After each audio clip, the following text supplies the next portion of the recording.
Appeal दायर कर दी है। सिंगल बेंच का फैसला तय शुदा कानूनी उसूलों की खिलाफ वर्जी है। दरखास्त गुजार की जानिब से ये मौक़िफ़ अपनाया गया है। सिंगल बेंच ने फैसला सुनाते हुए जुडिशल माइंड अप्लाई नहीं किया। दरखास्त गुजार की जानिब से कहा गया है सिंगल बेंच के फैसले से इंसाफ का बोलबाला नहीं बल्कि खात्मा होगा। दरखास्त का ये मतन है, फैसले से पब्लिक ऑफिस होल्डर की अवामी मफाद में फैसला करने की हौसला शिकनी होगी। हकाइक को मद्देनजर रखते हुए 16 अगस्त का सिंगल बेंच का फैसला कल अदम करार दिया जाए।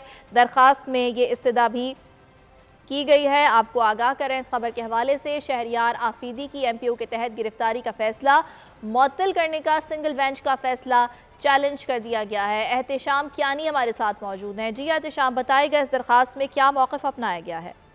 देखिए, इस्लामाबाद हाई कोर्ट के जस्टिस बाबर सत्तार ने शहरियार आफरीदी को 3 एमपीओ के तहत उनकी नज़रबंदी का जो डिस्ट्रिक्ट मजिस्ट्रेट का फैसला था उसे मुअत्तल किया और गुज़िश्ता समात पर ही अदालत ने डिप्टी कमिश्नर जो कि डिस्ट्रिक्ट मजिस्ट्रेट हैं उनके खिलाफ उनको शोकाज नोटिस जारी किया और उनके खिलाफ कंटेम्प्ट की प्रोसीडिंग का आगाज किया था और उसमें उनको आइंदा समात पर ज़ाती हैसियत में तलब भी कर रखा है और उन पर फर्द जुर्म आयद करने का भी फैसला कर रखा है। अब डिस्ट्रिक्ट मजिस्ट्रेट ने सिंगल बेंच का फैसला इस्लामाबाद हाई कोर्ट में चैलेंज किया है। इंट्रा कोर्ट अपील दायर की गई है जिसमें मौक़िफ़ ये है कि ये जो सिंगल बेंच का फैसला है ये खिलाफ कानून है और इस फैसले के बाद कोई भी जो पब्लिक ऑफिस होल्डर है वो अवामी मफाद में फैसले करने से कतराएगा। ये उनको डिस्करेज करने के मुतरादिफ ये फैसला है, इसलिए इस फैसले को कलअदम करार दिया जाए।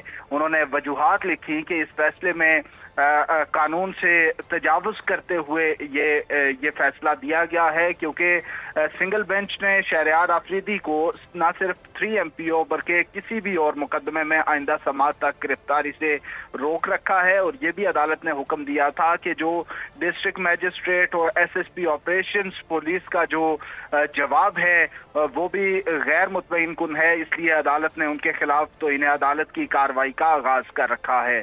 जी ठीक है, अपडेट करने के लिए बहुत शुक्रिया। अभी आपको